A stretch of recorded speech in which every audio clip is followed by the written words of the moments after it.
പങ്കാളിത്തത്തിൽ ചരിത്രം കുറിച്ച് ദോഹ മാരത്തണിന് കുടിയിറങ്ങി 15,000 പേരാണ് ഇത്തവണ മാരത്തണിൽ പങ്കെടുത്തത്.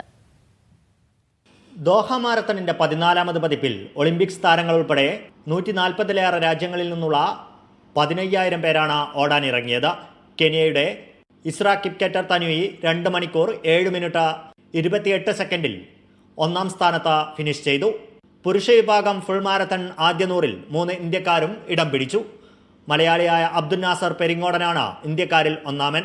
വനിതകളിൽ ആദ്യ 3 സ്ഥാനങ്ങളിലും എത്യോപ്യക്കാരാണ്. വേൾഡ് അണ്ടർ 18 ചാമ്പ്യൻഷിപ്പിൽ വെങ്കല മെഡൽ ജേതാവായ എറ്റ്ലമാൻ ഇന്ത്യാഹു ആണ് സ്വർണം നേടിയത്. ഹാഫ് മാരത്തണായ 21 കിലോമീറ്റർ, 5 കിലോമീറ്റർ, 10 കിലോമീറ്റർ വിഭാഗങ്ങളിലും വിവിധ പ്രായ വിഭാഗങ്ങളിലായി മത്സരങ്ങൾ നടന്നു.